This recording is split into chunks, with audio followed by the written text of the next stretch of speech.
The program should remain well-funded. The program should remain as open as possible to all those countries that have a strong research system and protect and defend academic freedom. And the program, of course, for universities should be a program where there's not so much directionality of research topics, but where researchers are free to investigate, free to anticipate challenges that as citizens, as policymakers, we don't even know they will happen in some years or some months.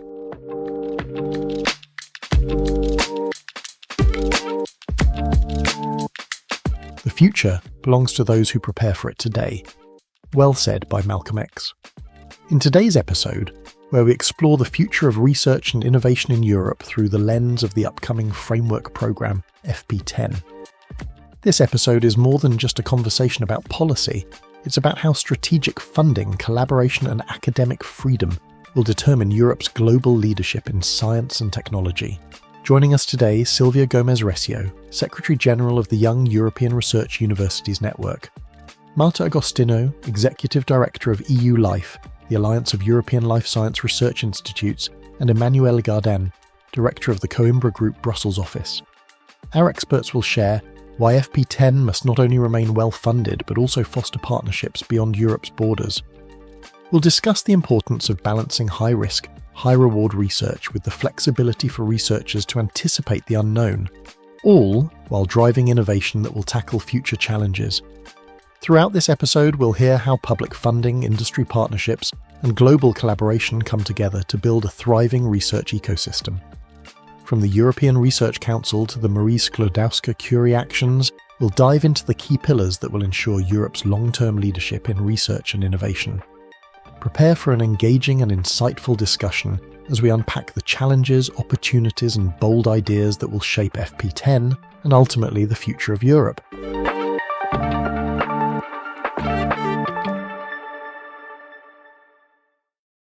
Hello, everyone, and welcome to today's podcast episode, The Next Horizon, Key Debates on FP10. I'm Ricardo Miguel, and today we're really diving deep into one of the most critical discussions in European research and innovation, FP10. We're going to talk about how the next framework program will really shape Europe's future, how crucial it is, its role in the EU's long-term budget, its societal impact, its global positioning. So, joining me today, there are three, what I consider personally brilliant leaders representing different sectors in research and innovation. First of all, Emmanuelle Gardan. She's the director of the Coimbra Group Brussels office, and she has been focusing on fostering collaboration across universities. Marta Agostinho, executive director of EU Life, advocating for cutting-edge life sciences research with a huge success, I should say. And Silvia Gomez-Recio, who is a long-standing Secretary General of YERUN, supporting young universities in research and innovation. So thank you all for being here. Thank you, Ricardo, and hello, everyone. Thank you very much, Ricardo. Very pleased to be here. Likewise. Hi, Ricardo. Hi, everybody. It's really a pleasure to be here today and discuss with my dear colleagues about such an important topic. Thank you all. So let's start on a fun note, because we've been on this career for a long time already. And we have different stories in our lives, in our careers, and we often talk about the big picture of research and innovation. But I would love to hear a more personal story from each of you so that both ourselves and our listeners can relate and understand where we come from. So just without revealing too much, can you share a defining moment in your career or a project or initiative that really brought home the importance of collaboration and research and innovation? So let's start with you, Emmanuelle. What would you be classifying as that defining moment?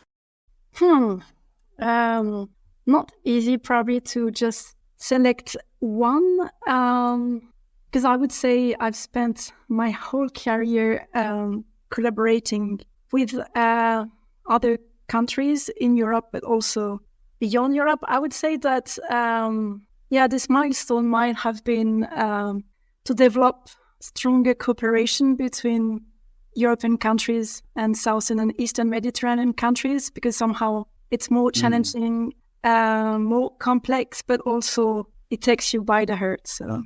No, yeah, definitely. The that sense of international cooperation, as we call it, but hands-on, is really an experience we don't forget. I've had the same experience with Latin America, for example, and it was something that, in my case, it really marked my life forever.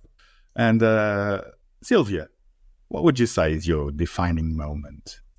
Defining moment maybe for my career was my first experience in Brussels, that I came without really understanding what the European Union was doing properly. I came with the Spanish presidency in 2010, and I had a very dedicated work for the Working Party on Health and Medical Devices at the time. And I really didn't expect what I found, and the role of policy advocacy, of non-governmental organizations, and everything that was around the European bubble.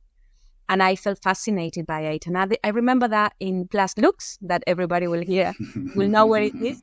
I kind of had a revelation where I said, okay, I'm here for 6 months, but I need to find a way for me to stay. And I think I managed so far. And that was a moment, I think, that for me at that time. Yeah. You're the Secretary General of YERUN since 2016? Yeah, 2016. So it was in October. And maybe that was the second revelation.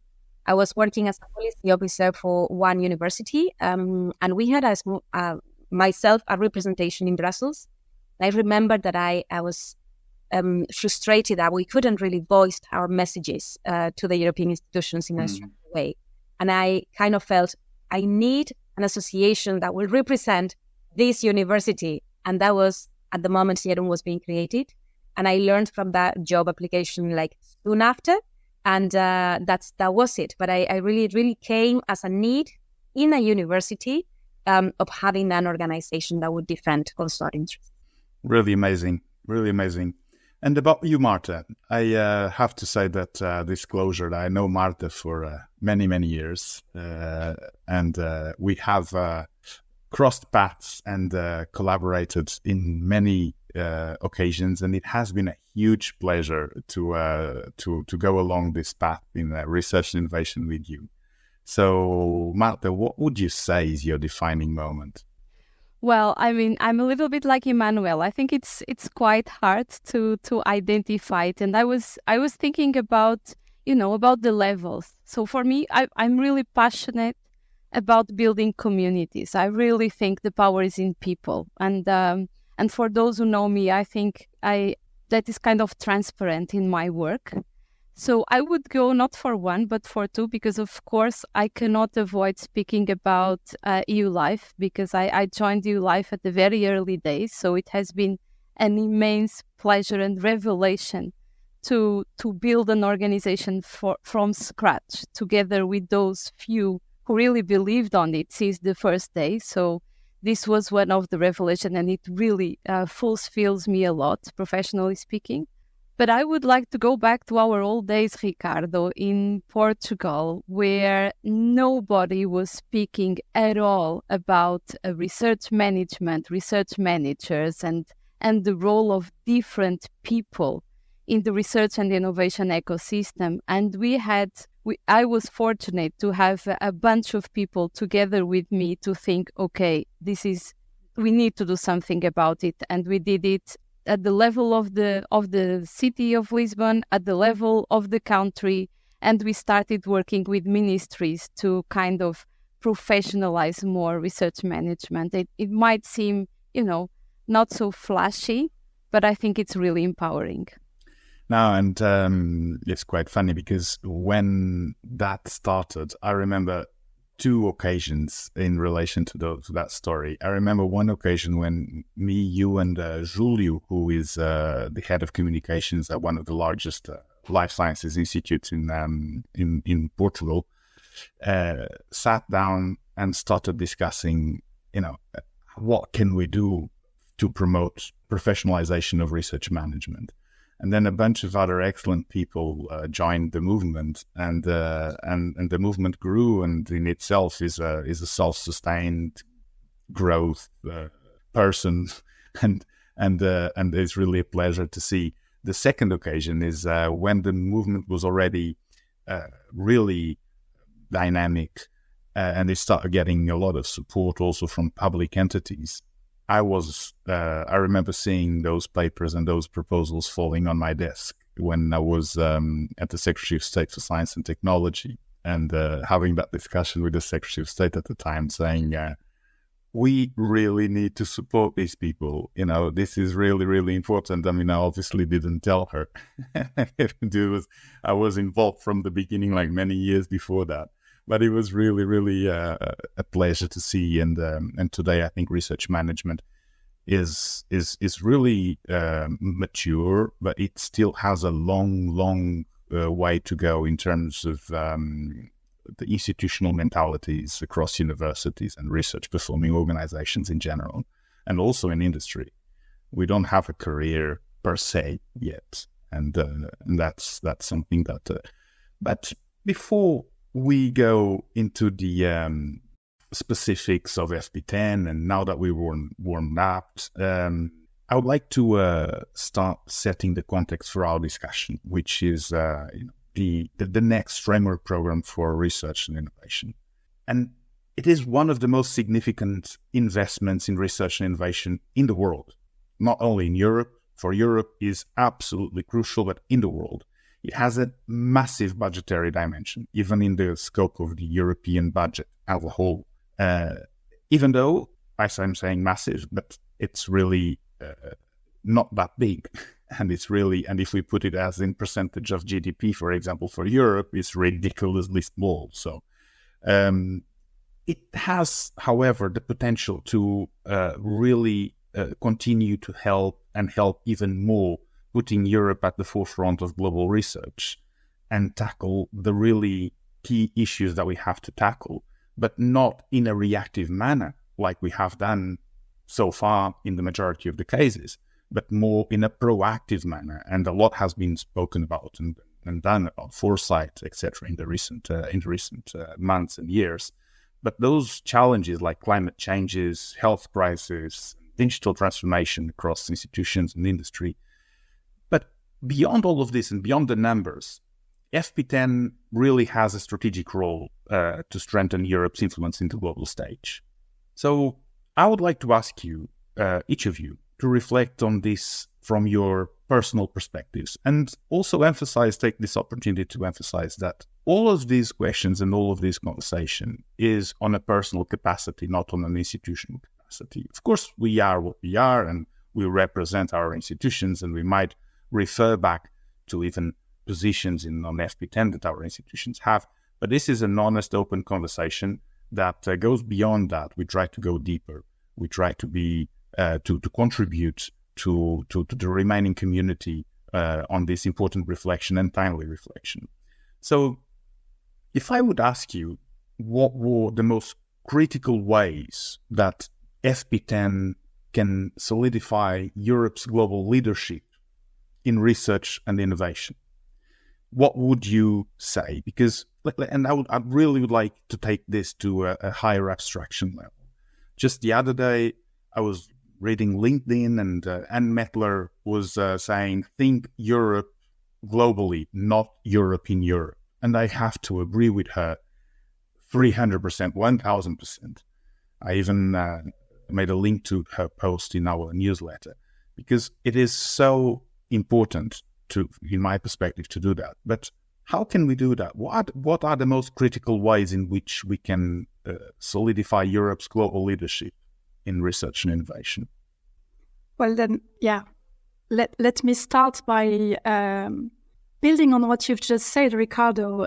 The program is a success already, and as you said, it's the biggest research program in the world, and we should build on this.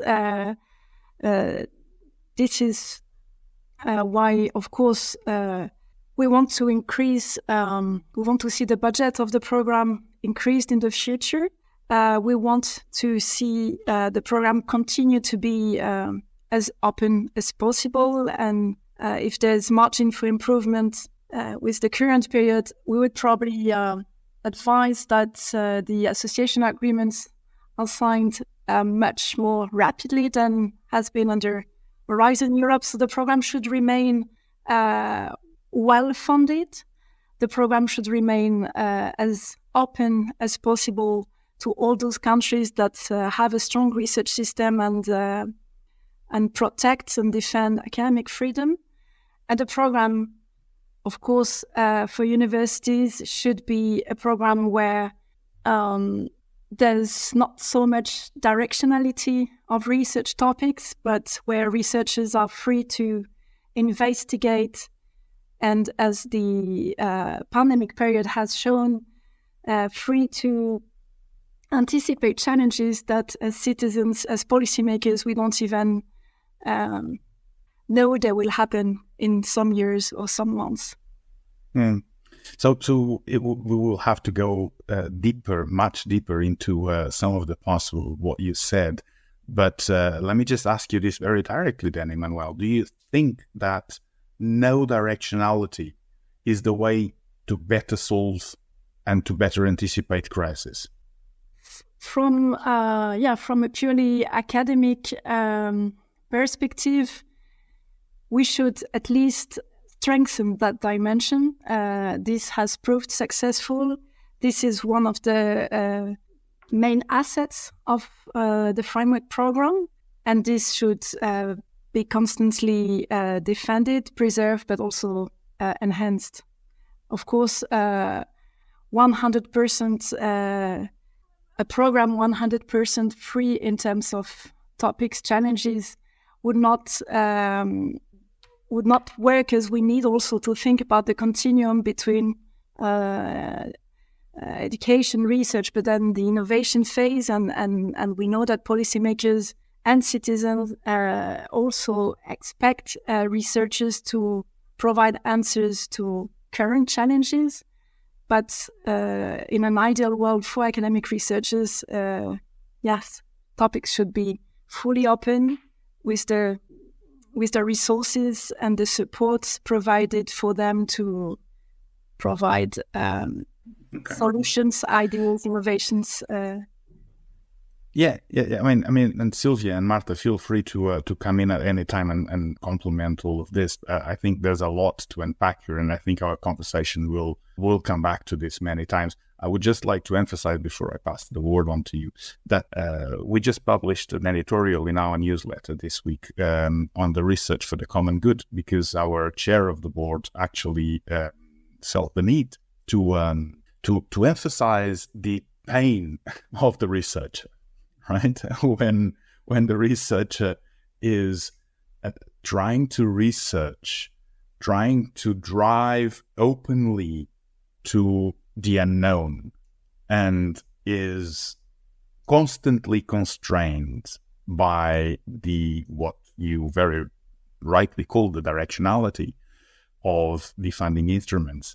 However, is this a pain that can be solved and made compatible with efficiency in solving and anticipating societal problems? Because aren't we, for example, now complaining that we don't have a better positioning in the chips dimension, in the we did not anticipate health crisis adequately. We did not. I mean, there's different angles to approach this, right? So that this is something that is at the heart of how to think the design and the structure and the importance of the next framework program. Ricardo, maybe we also have to, I'm listening to you and Emmanuelle, and of course, researchers are at the core of this program for sure. And but it's your question about the importance of FP10. We should go beyond our sector, why research and innovation is important. And it's not by chance that this program is one of the few programs, if not the only one, from the European Union which budget is not previously allocated to each country. I'm going to talk like this to be clear to everybody what I mean. So there is a pot of funding in the research and innovation program, and then this pot of funding is allocated competitively because it means it's given to the best possible solution that appears in the whole Europe. And that's why our politicians don't like this program so much, because they cannot allocate the funding to their country, and then it might mean that other countries will earn more. And that's the question you are asking. Why research and innovation is important and why FP10 is important? Because it's critical to position Europe as a global player, as a leader in Europe, as a unit, as a whole. And Europe is not like an artificial idea from a few, illuminated politicians from 8 years ago. Europe is a reality. There is what we call the European values. There is a European way of living, which is open, which is diverse, and which is looking at the forefront and at the future for a better future, for a common good. And the Research and Innovation Program, in my own opinion, is about this, and is about unleashing the best solutions for the future based on evidence, based on scientific research, and based on really solid transfer of this innovation into the different sectors of the society, okay? So many times what I think if I can twist a bit your question and say, what is your dream, Marta, for FP10? My dream would be that finally our politicians would not just look at, oh, you are just researchers and innovators asking for money for you. No, we are all here together to develop solutions for the society. And my dream for FP10 is that this becomes more visible. And then it comes with a stronger support, with more funding, because it's very clear that our researchers are doing, let me be a little bit informal, omelets without eggs, because they really do not have enough support from their governments and from the majority of the governments and from the European Union to develop the research and innovation that we need. And the other aspect, and then I will pass the ball to Silvia, the other aspect is it's really important that we realize and we cherish the fact that FP10 is about a European dimension of research and innovation, or an international global dimension. The objective is to develop the level that the member states and the governments and the countries alone, they cannot do it. So there is this uniqueness of this program that needs to be fully supported.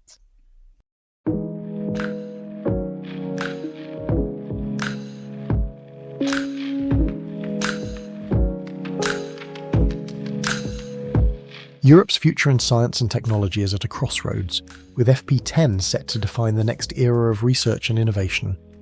The stakes have never been higher for shaping global leadership. If you want to know how these decisions could impact everything from collaboration to breakthroughs, then tune into our last Roundup episode, which reflects on 40 years of EU research funding and the pivotal decisions looming on the horizon with the upcoming FP10 framework decisions that will shape Europe's future in science and technology. You'll find the link in the description.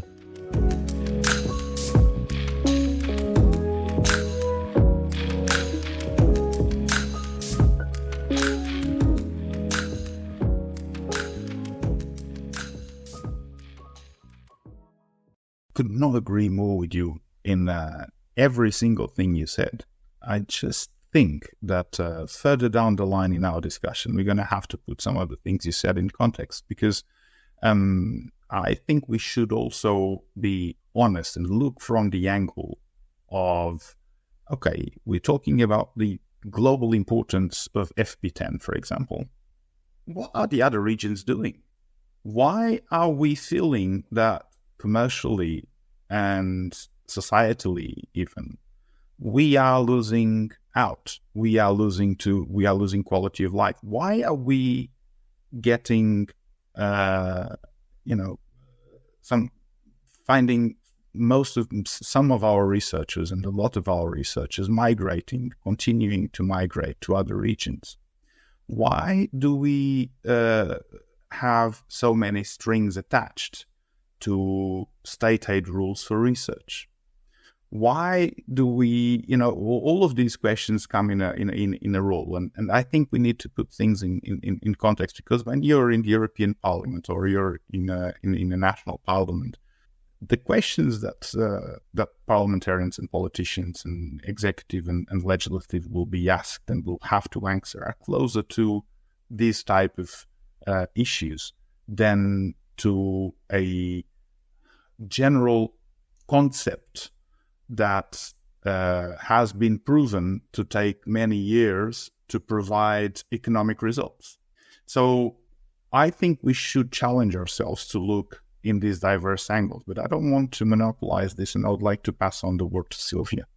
No, thank you very much, and I cannot agree more with what you're saying. I think the last questions that you were throwing, as Ricardo, maybe I need to take in them in a second stage, because I wanted to say something about the directionality, but also the role of research and innovation, and how much trust or not we are given. And the situation is not black and white, but what we are seeing most recently is that the researchers and the projects try to fit in to respond to political priorities. And we know that research will solve problems that we have, or it will contribute. It may also tell us that we need to look into other ways, that the direction that we were taking was not the right one. But we are not trusting that process to give us those outcomes. And it is still, and that's a bit probably what Emmanuelle was trying to mention as well with the directionality. It is important that we need to try to look to have some objectives and fulfill indeed and go along the political priorities. But sometimes at the moment now, research fits into them instead of research responding to them, And that's where maybe the balance is not right, and we need to see how to recalibrate it. And then the same thing on the role of researchers. It seems that we have to prescribe them and ask them, kind of have them a guideline on how are you going to undertake your research to make sure that you arrive where you want to go. When we talk about research, we may not know where we're going to go. And some of the projects as well, and the initiatives that are under Horizon Europe at the moment, are very much into a kind of a project implementation, policy implementation activity, rather than a real research and innovation activity. These are maybe two aspects that we need to, is there are maybe nuances. Of course, we live in the European Union. Of course, we have political priorities. We need to respond to them. But maybe, indeed, if we had left more flexibility to researchers, somebody would have told us that we were unnecessarily prepared for, or not necessarily, not enough prepared for a health emergency, Or maybe they would have already realized that we should have invested in X or Y technology. In many cases, when we look back, we see that there was research saying that we were not prepared enough. And it tends to be a bit the short-sighted politicians that they need to fill into a program of 5-7 years, and they need to bring in their priorities, what kind of constraints that process. So if we need to look into a dreamy situation or looking into benefits, yeah, it's okay to have political direction, but it should not prescribe the research. And we should really trust more our research community, which at the moment, research and innovation community, which at the moment I think is not 100%. I mean, trust is at the heart of the research process. I fully agree with that. And it's also, but it goes beyond that. It's not only at the heart of the research process, it's actually at the heart of our social construct. And we don't have, I think, the social construct based in trust.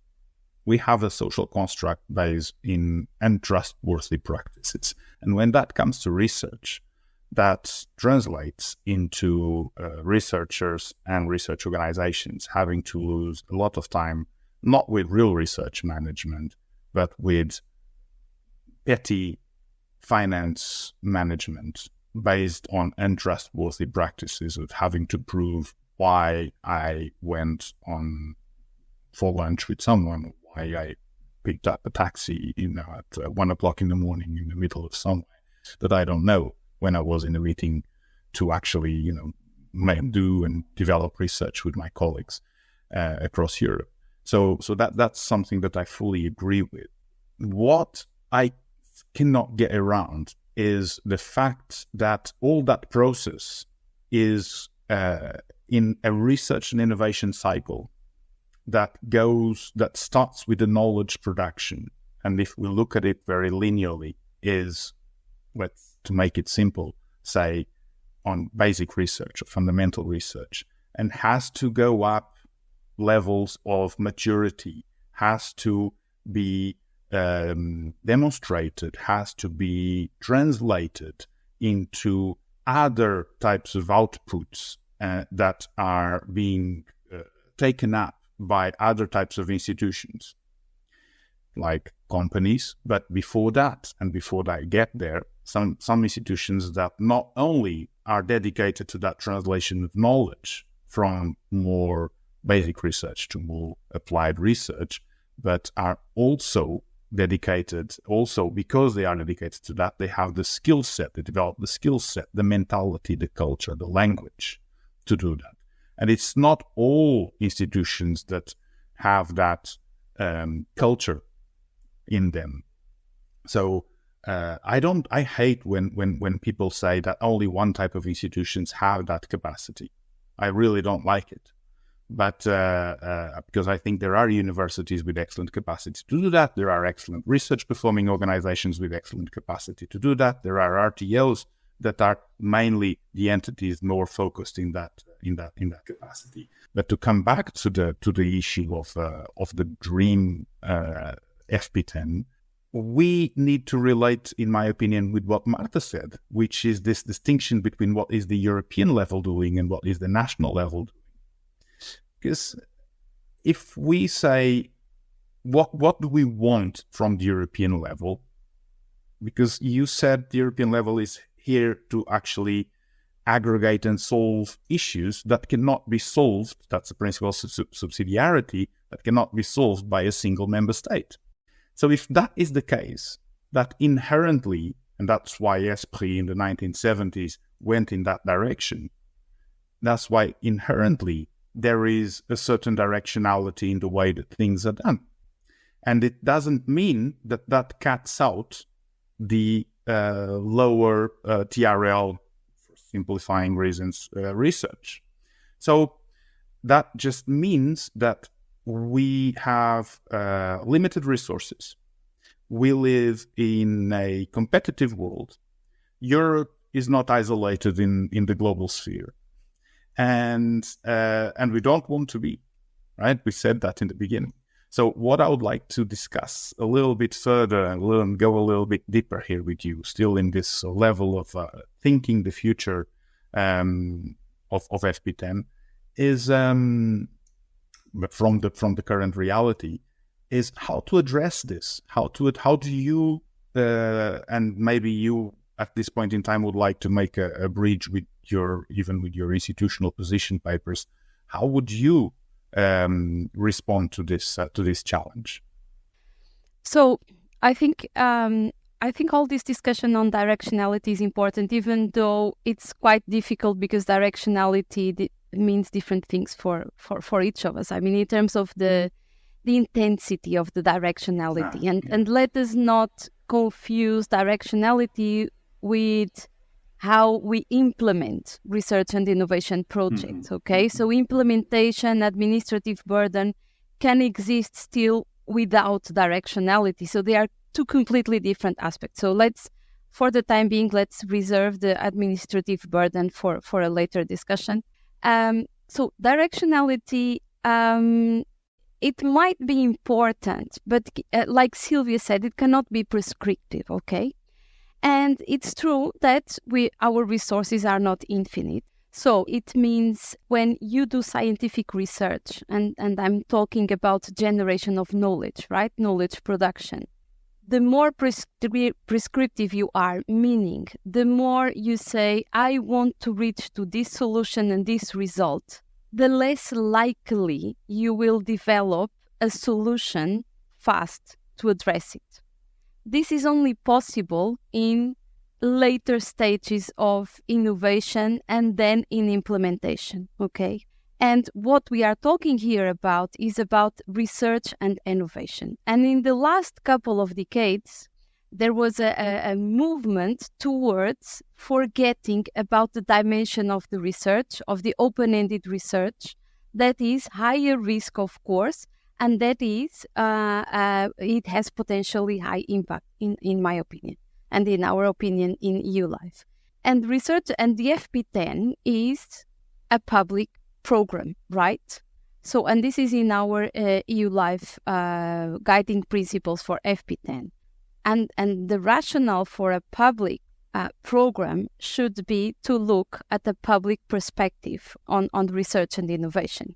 Where is it more important to have public investment? It's where private investment cannot chip in.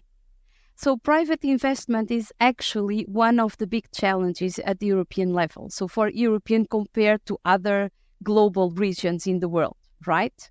So one of the needs for FP10 is really to invest and to focus on the higher risk parts of the research and innovation ecosystem, which is the open-ended research, the discovery-driven, groundbreaking research that is done with higher risk. Everybody, in every event we go, everybody says, oh, because in Europe we are averse to risk. Yes, we are. But in my opinion, with a different angle, we are averse to funding higher risk but higher impact research because it's where the public funding should go, because we cannot expect the private sector to chip in on that part. And then, of course, we have to create conditions, regulations, legislation, incentives for the private sector to invest in the later stages of innovation and later stages of implementation, but mainly on innovation, because there it's less risky and it can be uptaken by the private sector. So for us, and personally, I also believe a lot in that. For EU Life, FP10 public funding should focus on the higher risk part. But what it seems to me is that you're actually describing a system that is risk averse, because what you're describing is a system that wants to cut risk out of the majority of the people. Not at all. Because, let me just, maybe I got it wrong, or I can't, but what I perceive is that you are saying that we need a system that with public funding will cover all the process that is where the higher risk is located, right? So if is from which is the basic research, and then the rest is for private companies mainly, right? Create the conditions, the regulations for private companies to uptake that knowledge that is produced. What I see in other regions of the world is that there are other models, which I'm not defending, okay? I'm not defending. What I see in other regions of the world is there are other models where that risk aversion actually does not exist or exists to a lesser extent, where people, for example, get out of universities and are much more prone to create startups and spin-offs of other companies, etc., because they do have a different economic model and a different societal culture around them that incentivizes that and does not castrate because of failure, right? So as we don't castrate research projects because of failure, because we evaluate the quality of the proposal, but we rarely evaluate the quality of the outputs properly. So in that case, what seems to me that you're describing is something that would need a little bit of a tweak. No, not at all. And I think what you are saying is not contrary to what I'm saying. We are talking about different things from the same complex ecosystem. Okay, so one thing is the culture of risk or averse to risk, And I think we all agree that it's very beneficial that we develop a higher tolerance to risk in Europe for everybody, for organizations, for individuals, etc.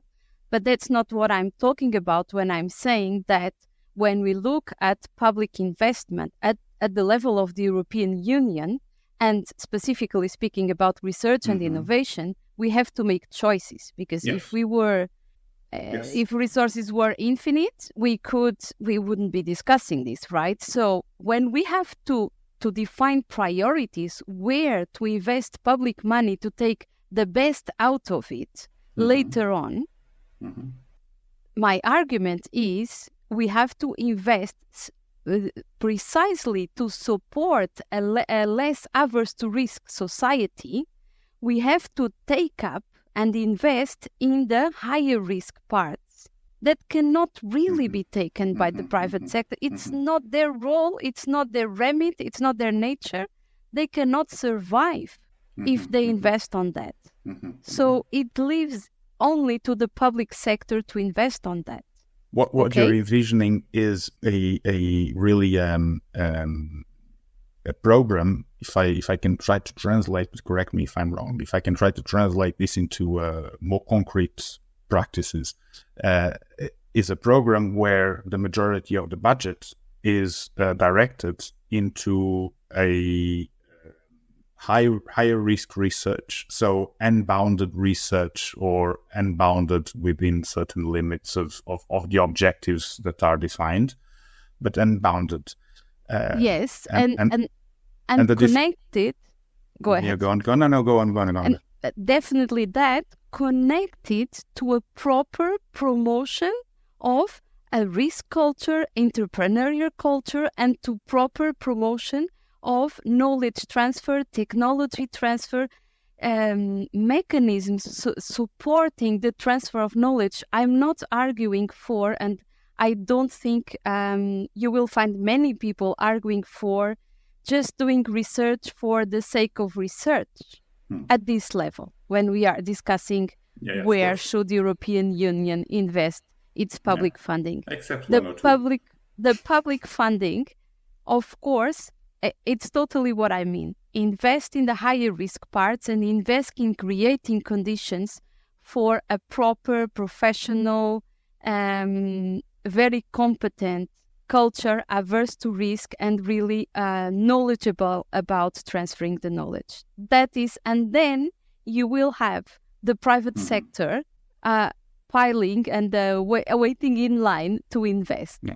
It seems I want to pass on the word to Silvia because she has she has a lot to add to this. I know, but it seems to me that the vision makes a whole lot of sense, and I agree with it 100%. And I have the same vision. We share the same vision. Indeed, as you were saying, we were arguing for the same thing from different angles.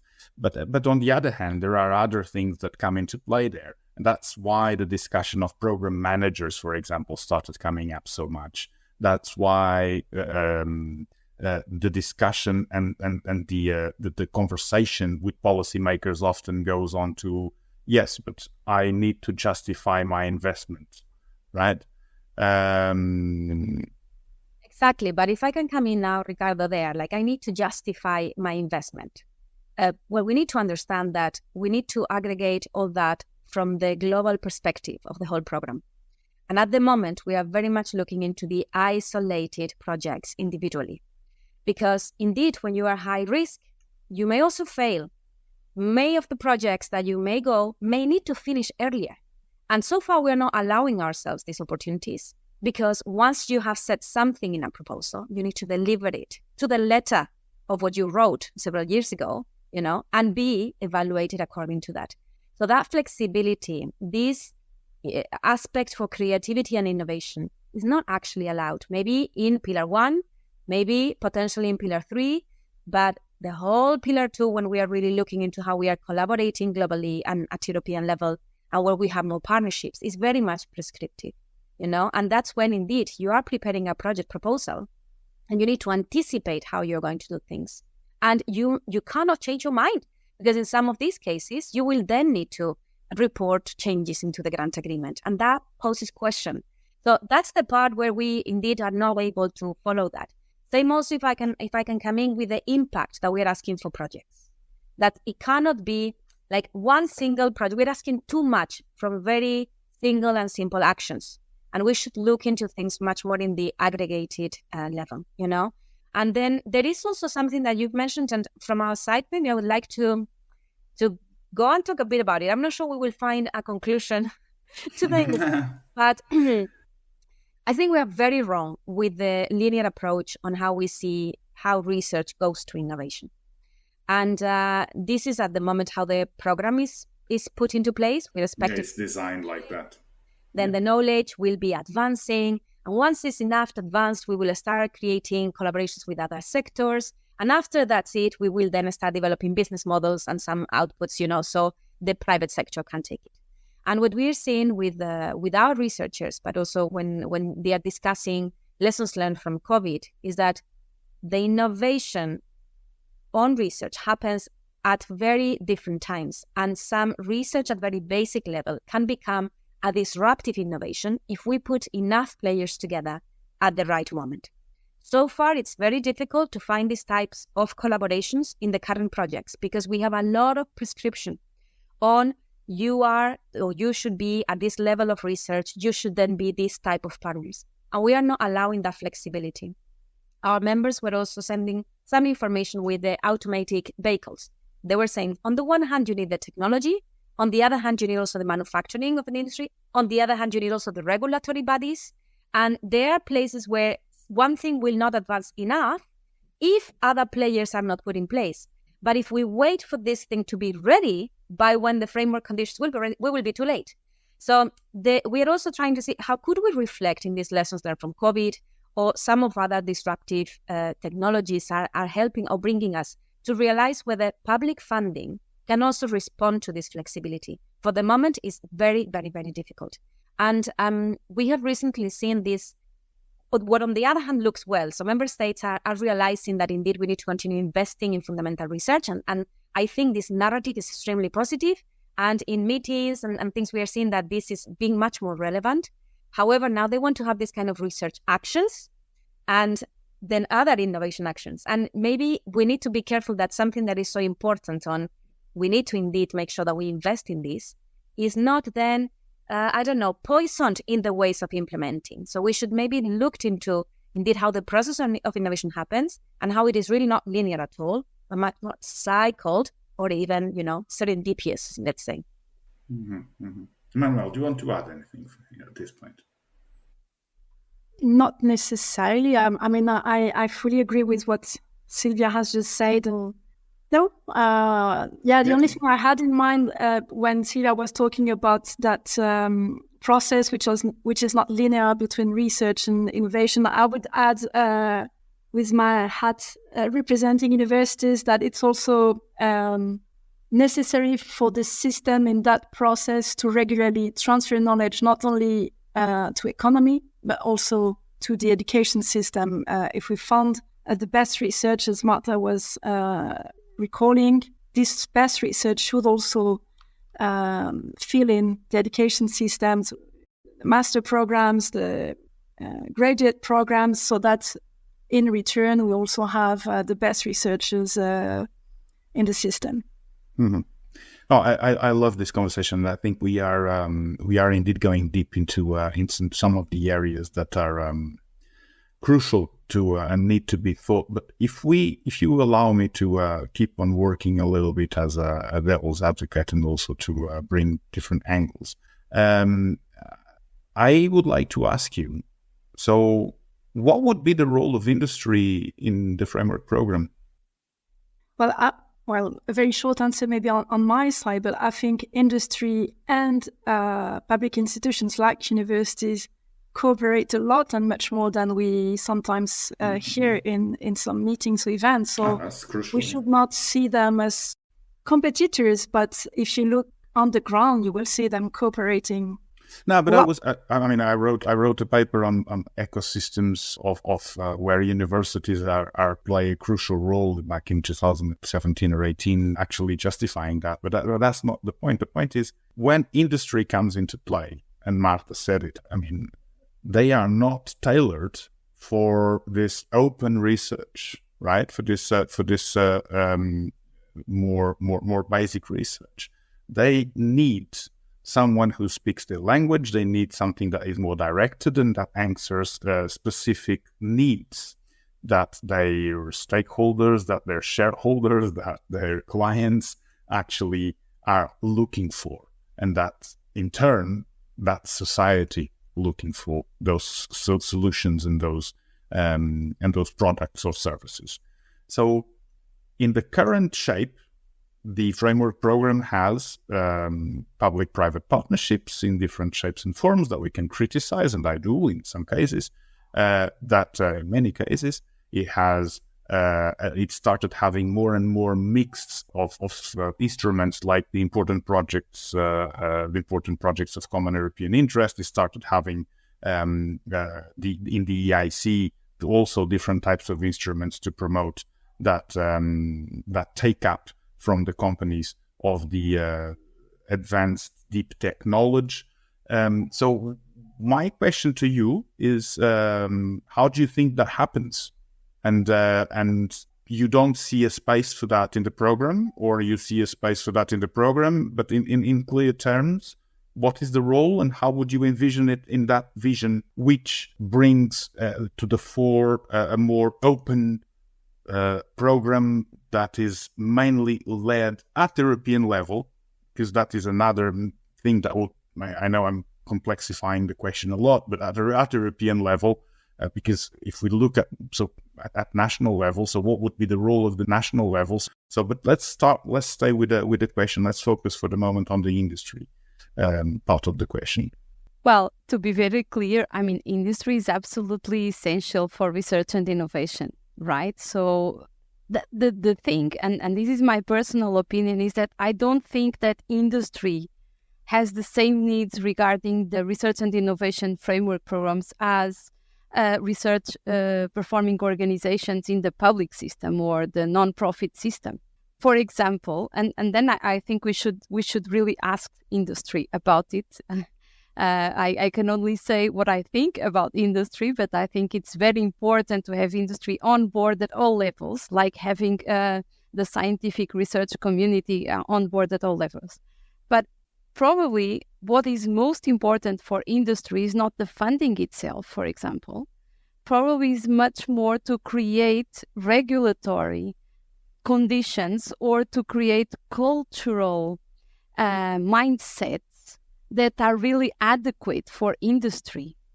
And this participation can be extremely important for everybody, including for industry. And then I think we have to separate also between big industry and small and medium enterprises, right? For example, in our research institutes at ULife, the ecosystem is really rich in collaboration with big industry and with small and medium companies. And the environment, the context, and the needs and the benefits, it's completely different for big industry and small companies. And actually, many of our institutes, they do create a lot of spin-offs, and they do create a lot of new small companies that then grow to bigger projects. So they are absolutely important, but probably we have to discuss more and be more clear on the benefits, the needs, and the contribution of the different actors of the ecosystem, you know? I could not agree more. Sylvia, you were thinking aloud because I could hear your thoughts. I was, because I wanted to jump in before Marta, and then Marta was saying, and I couldn't say, like, it's exactly what I want to say. Not maybe exactly, Marta, but it's indeed the point. I think when we were discussing, and I couldn't agree more with the public role of the funding and how maybe it's more suited indeed for non-profit organizations. It is that when we're looking into industry, industry will always look for something that they can indeed take a benefit from, a benefit that in the best case scenario and in the majority of the case scenario is also a benefit for society as well, no? But indeed, that aspect, big companies will be allowed themselves to also have this creative and innovation thinking and focus also some of the revenues into bottom-up research. But in the majority of the cases, they will not be able to make the investments that public institutions would be able to do on their behalf, let's say. So that's, I think, maybe the part, and I don't know, maybe Marta, that whether that was part of what you were mentioning before, but I think that's indeed when we say that's maybe the role for the FP10 on where to invest, where others will not, because the uncertainties of failure indeed are high. So the citizens of a company will not be able to survive if they take those risks. That's maybe the issue, especially for many of the SMEs. That's good. I would like to address once again, just for in a very objective way, the global influence and Europe's positioning in the world. In FP10, we've discussed already a lot about Europe's future and FP10 being very important in strengthening Europe ties with international partners. I think it was Emmanuelle who actually highlighted that in the beginning, right at the beginning, while maintaining some strategic autonomy. We've discussed that, and that was me who brought it up at one point without mentioning explicitly. But so how do we balance this global influence with the internal priorities in the reality that we live in, and how can we better engage with our international partners without compromising our particular interests in Europe in the next framework program? Marta? No, well, Marta would say, very good question. I'm going to be honest, very difficult question, Ricardo. You bring in now issues of, if I get it right, research security, also our openness, the international collaboration. I think, I don't have a proper answer on that. And this is a topic that we are discussing very regularly within our members. There's been an approach of thinking that science could be our diplomatic tool, and that we will then bring in more values, but there are things that we need to consider indeed on whether, in which position we are putting ourselves, because in the end, we are in a competitive world with one another. And that's something, I think it goes really beyond our own responsibilities and the work that we're doing here. It's much bigger words. But I think that is, if I could make a reflection, I think we're always comparing ourselves to what others are doing and how are they investing, and whether we need to beat them in a way or another. And maybe we should really reflect more insights, or not look inwards to us, but knowing what is the outside, but then also feel more reassured about what can we build and lead as European leaders and as European players. That's something that I feel we are really missing in the discussions. And we are very much into, we look into Asia, we look into the US, and we see who's going to be first. And then we see whether they would take something from us if we share too much. And maybe the problem is not that one. We may need to develop a better understanding of what we can develop ourselves and invest much more in that. No, I fully agree with what you said. I just wrote about that and analyzed that in the latest Roundup podcast that I do every 2 weeks when I analyze the news. I do it anyway, so I thought let's start a podcast on that. But and one of my conclusions is exactly in that direction. And I've cited Anne Mettler in the beginning because she wrote a very interesting post along those lines. But to be more concrete, so what should be the role of universities in this process of leading international consortium? When I mean international, I mean obviously with third countries outside of Europe as well. And what should be the role of FP10 here as well in supporting? Because so far we have had a very small part of the conversation on the relation between the European and the national. Now, the challenge would be, what is the role of the European level in promoting this collaboration of a university in one country, in one region, to collaborate with a country outside of Europe, and why? Or does this go back to your openness argument of, if the researcher is located in Japan, then be it. We can subsidize the Japanese researcher. Or how would you approach that? Do you have in your institutions, for example, did you debate that? Was that a debate that was held, and any particular thoughts on that? This international dimension is a permanent concern when I talk with universities. And I remember, for instance, when we started discussing the reform of research assessment, the first concern was what are the others doing outside Europe, and because they're collaborating outside Europe is just my impression is that it's their daily business. It's not a question even for them. So now we're talking about possible regulations if there is dual use research promoted, or about maybe guidelines for research security. And yes, it raises some concerns that maybe there will be some uncertainty in the partners you can have when you request funding from the framework program. So I don't know if I answer your question. That's exactly my question. Is shouldn't that make us think? Apparently, this is the position that is being taken up with the concept of strategic autonomy. Should that make us think about also the prescription that we are being given in relation to our international collaboration? I mean, we have argued for openness, but at the moment, what I see, for example, and the news that I've been reading is the US says you cannot collaborate with China, and then you see ASML cutting exports to China, and China answering back with something else, and this is a loop, and this is something that I personally am really afraid that will build up and will break up the world into blocks that maybe did not exist until now, and this fluidity and flow of a science without borders that we somehow have achieved in the last few decades, I see it vanishing. I see it rather as different cycles and different phases in maybe what we could call science diplomacy or international science collaboration. Of course, after 2022, we've entered into a new phase, and so I don't like the word rules because I think we are not there yet in Europe, but the context has changed, and so the way to do international science collaboration also needs to evolve and is being discussed. And Marta.